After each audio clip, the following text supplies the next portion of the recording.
माननीय मंत्री जी।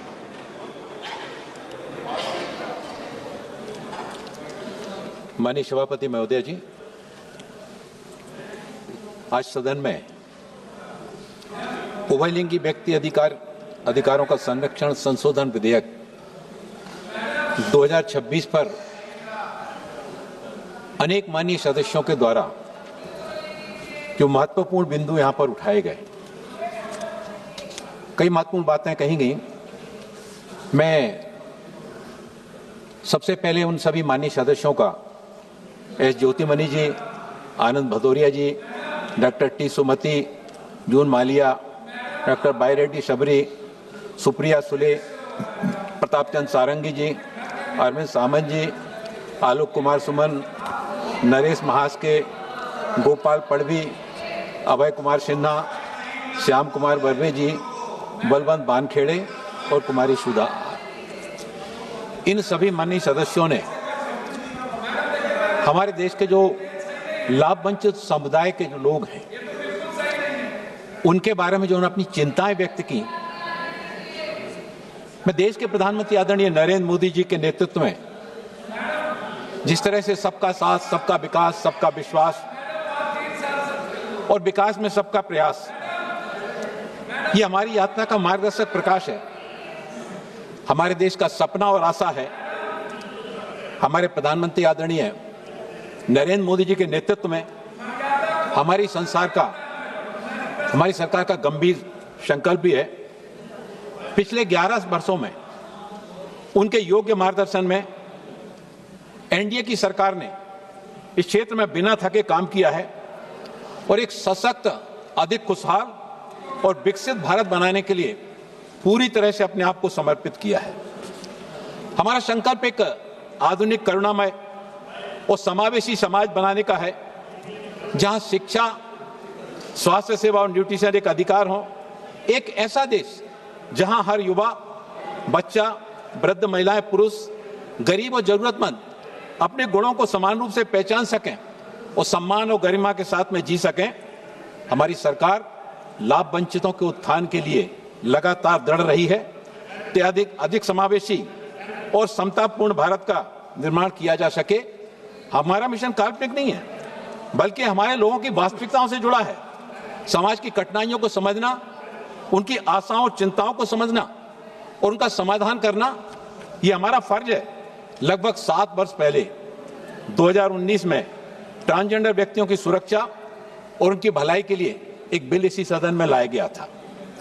अब एक संशोधन प्रस्तुत किया जा रहा है जिसमें संवेदनशील और जटिल प्रावधानों में बदलाव करके केवल उन लोगों को सुरक्षा देने के लिए प्रावधान लाए हैं जो अपनी जैविक स्थिति के कारण गंभीर सामाजिक बहिष्कार का सामना करते हैं, जिसमें उनकी स्वयं की कोई गलती नहीं होती, कोई इच्छा नहीं होती है। कानूनी अधिकार देने के साथ यह कानून सम्मान और गरिमा भी प्रदान करता है। हम चाहते हैं कि ट्रांसजेंडर लोग समानता के साथ जिएं, उन्हें भी वही अधिकार मिले जो बाकी लोगों को मिलते हैं। भारत ने इस क्षेत्र में कई पश्चिमी देशों की तुलना में तेजी से आगे बढ़ा है, काफी काम इस क्षेत्र में किया है। ये कदम समाज के सभी वर्गों की मदद करने के हमारे व्यापक प्रयास का हिस्सा है, विशेष रूप से उन लोगों को जो पीछे छूट गए हैं, जिससे सभी को उनका उचित स्थान मिल सके। माननीय सभापति महोदया जी, प्रस्तावित संशोधन इस अधिनियम के कार्यान्वयन के लिए अत्यंत महत्वपूर्ण है। यह अत्यंत सर्वोपरि महत्व का विषय है। इस अधिनियम का उपयोग केवल उन्हीं लोगों के हित में किया जाए जिन्हें वास्तव में ऐसी सुरक्षा की आवश्यकता है।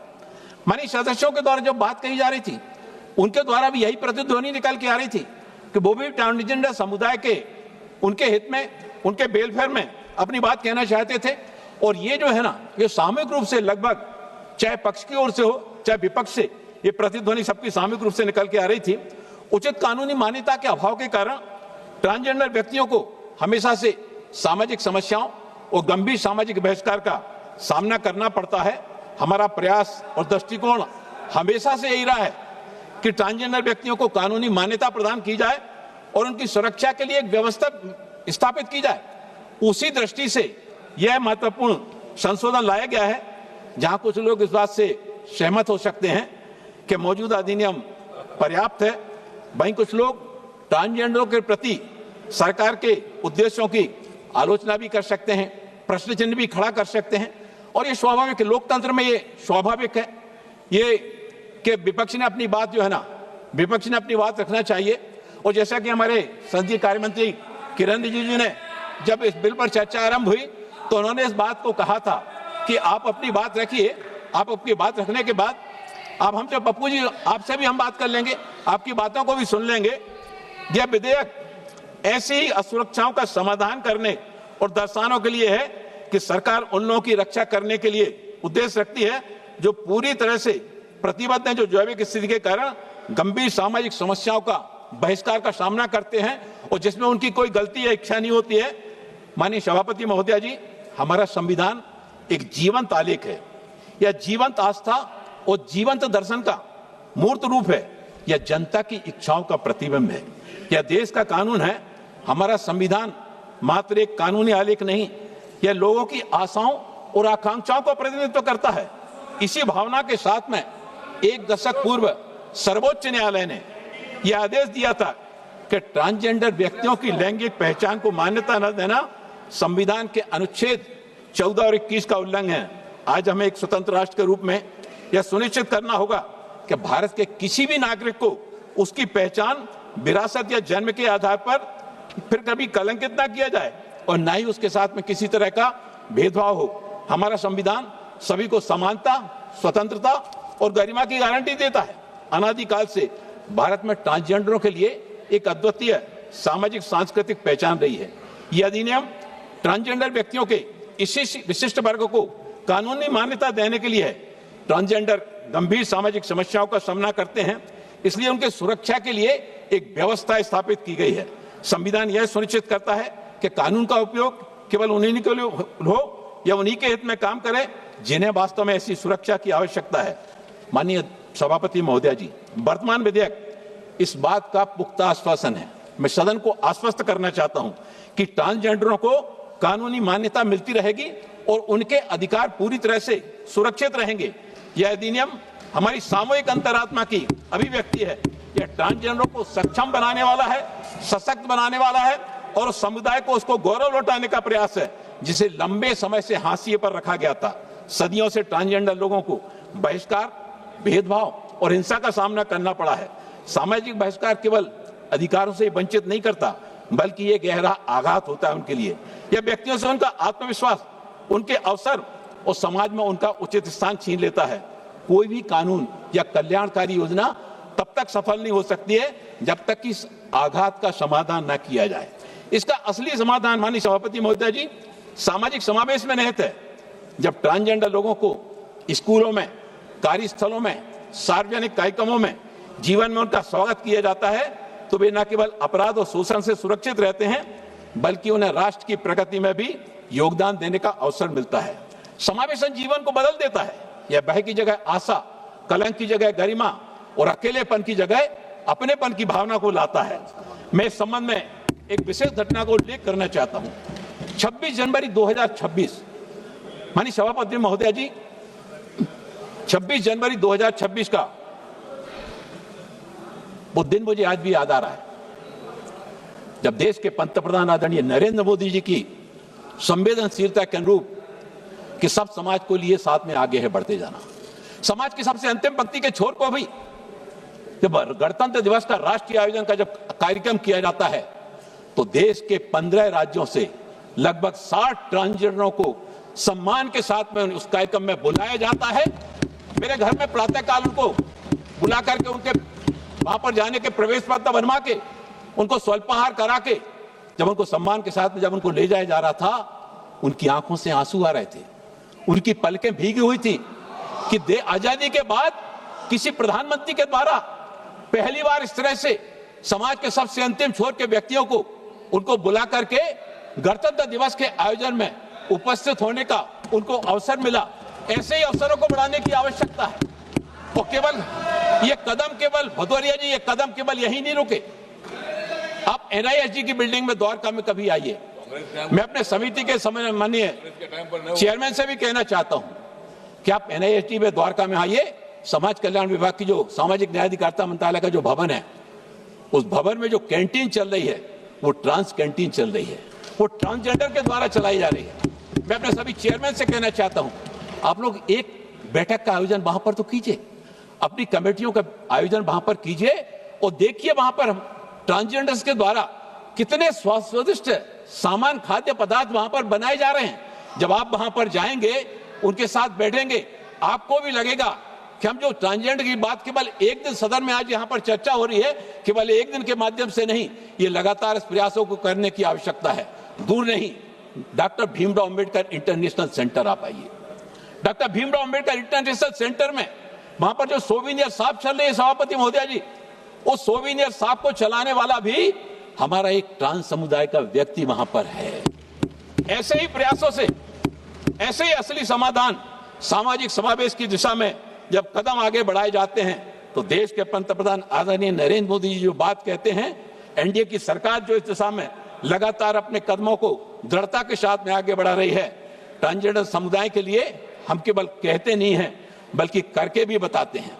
और हम आगे चलकर उन प्रयासों को भी बताएंगे कि 2019 के बाद जिस तरह से एनडीए की सरकार ने ट्रांसजेंडर समुदाय के कल्याण के लिए जो अपने प्रगतिशील कदम उठाए, उसके परिणाम स्वरूप इनके लिए किस तरह से कार्य किए गए। मैं आपसे कहना चाहता हूं कि सशक्तिकरण कोई दान नहीं है बल्कि न्याय है।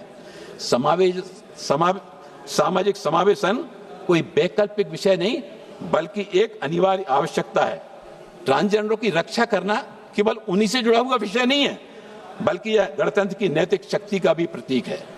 माननीय सभापति महोदया जी, समाज के हाशिए पर खड़े वर्ग को मुख्य धारा में लाना कहने में जितना आसान है, करने में उतना ही कठिन होता है। इसके लिए दूरदर्शी, दृढ़ संकल्प और निरंतर प्रयासों की आवश्यकता होती है। मोदी सरकार इस वास्तविकता को बदलने में पिछले एक दशक से उन लोगों के उत्थान के लिए विशेष प्रयास किए गए जो पीछे रह गए हैं, चाहे वह शिक्षा की बात हो, स्वास्थ्य सेवा की बात हो, आवास की बात हो, सामाजिक न्याय के उपायों से हो। ये प्रयास केवल कागजों तक सीमित नहीं रहे। हमारे कई मित्रों ने कहा कि सरकार ने केवल, अब हमारे अभय कुमार सिन्हा जी चले गए, उन्होंने कहा कि घोषणाएं तो बहुत हुई लेकिन वो कागजों पर सिमट के रह गई। ये केवल कागजों तक सीमित नहीं रहे बल्कि इन्होंने वास्तविकता में परिणाम भी दिखाए हैं। स्वच्छ भारत मिशन के अंतर्गत 11 करोड़ से अधिक शौचालयों को निर्मित किया गया। प्रधानमंत्री आवास योजना में 3 करोड़ से अधिक घर स्वीकृत किए गए। प्रधानमंत्री जनधन योजना में 50 करोड़ से अधिक खाते खोले गए। आयुष्मान भारत योजना में 30 करोड़ से अधिक आयुष्मान कार्ड जारी किए गए। प्रधानमंत्री सुरक्षा बीमा योजना में 51 करोड़ से अधिक नागरिकों का अभिनंदन हुआ। प्रधानमंत्री जीवन बीमा योजना में 23 करोड़ से अधिक नागरिकों का सम्मेलन हुआ। हमने आप लोगों की बात सुनी, जरा आप लोग भी सुनिए। प्रधानमंत्री उज्ज्वला योजना में 10 करोड़ से अधिक कनेक्शन दिए गए। प्रधान सम्मान निधि में 11 करोड़ से अधिक किसानों को किसान सम्मान निधि दी गई। ये हमारे प्रयास केवल कागजों तक नहीं सिमटे रहे, इनको जमीनी धरातल पर उतारने का काम सरकार के द्वारा किया गया। माननीय सभापति महोदया, इस विधेयक के माध्यम से पहली बार दंडात्मक विधेयक प्रावधान का भी इसमें किया गया। बहुत सारे दंडात्मक प्रावधान जोड़े गए। 2019 के अधिनियम की मौजूद व्यवस्था के अंतर्गत ट्रांसजेंडर व्यक्तियों के साथ में भेदभाव और दुर्व्यवहार को प्रतिबंधित किया गया था, जिसमें केवल सामान्य विसंगतियों को संबोधित किया गया था और अधिकतम 2 वर्ष का कारावास उसमें प्रावधान था। सभी सकारात्मक प्रयासों के बावजूद ट्रांसजेंडर व्यक्तियों की संवेदनशीलता को नजरअंदाज नहीं किया जा सकता। किसी भी तरह का प्रलोभन, छल या उकसावा जो किसी व्यक्ति या बच्चे को ट्रांसजेंडर पहचान अपनाने, धारण करने या बाहरी तौर पर प्रदर्शित करने के लिए मजबूर करता है, तब एक दंडनीय अपराध होगा। विधेयक की धारा 18 के खंड ई से एस तक जो अधिनियम में दंडात्मक प्रावधानों को सम्मिलित करता है, अभूतपूर्व है।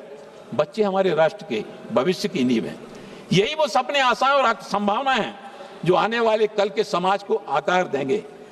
बच्चों के विरुद्ध किसी भी अपराध को कभी भी सहन नहीं किया जा सकता। उन्हें से हानि से बचाना न केवल एक नैतिक दायित्व है बल्कि एक राष्ट्रीय अनिवार्यता भी है। जब हम अपने बच्चों की रक्षा करते हैं तो अपने देश के भविष्य की भी रक्षा करते हैं। जब बच्चा भयमुक्त होता है, जहां उसकी मासूमियत सुरक्षित रहती है, जहां वह गरिमा और उल्लास के साथ में फल फूल सकता है, तब हम सुनिश्चित करते हैं कि आने वाले कल के बच्चों को हम आज ही सुरक्षित करते हैं। इस कर्तव्य को पूरा करने के लिए, बच्चों को हानि पहुंचाने वालों को रोकने के लिए, विशेष रूप से निर्दोष बच्चों की सुरक्षा के लिए धारा 18 में खंड F और H सम्मिलित किए गए हैं।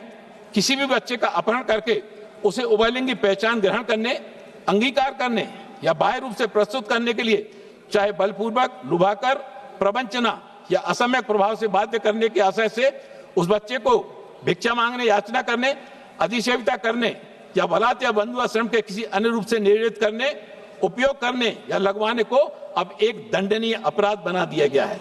इसके लिए क्रमशः आजीवन कारावास और 5 लाख रुपए की सस्ती तथा 10 से 14 वर्ष का कठोर कारावास, 3 लाख रुपए की सस्ती निर्धारित किया गया है। अब यह विधेयक बच्चों को निशाना बनाने वाले अपराधों के विरुद्ध कानूनों को और अधिक सशक्त बनाने का प्रयास करता है। यह बच्चों की सुरक्षा के प्रति हमारी सामूहिक जिम्मेवारी की पुष्टि करता है और स्पष्ट संदेश देता है कि समाज बच्चों के साथ होने वाले, किसी भी रूप में होने वाले दुर्व्यवहार, उपेक्षा या शोषण को बिल्कुल भी बर्दाश्त नहीं करेगा। माननीय सभापति महोदया जी, इन्हीं शब्दों के साथ में मैं सदन से आग्रह करता हूं कि इस अधिनियम की भावना को बनाए रखें और यह सुनिश्चित करें कि सामाजिक समावेशी, बहिष्कार और आघात का सच्चा समाधान बन जाए। इस संशोधन बिल के पारित होने से प्रशासनिक स्पष्टता आएगी, कानूनी मान्यता मिलेगी, अधिकार सुरक्षित रहेंगे और मैं माननीय सदन से अनुरोध करता हूं कि इसको सर्वसम्मति से पारित करें।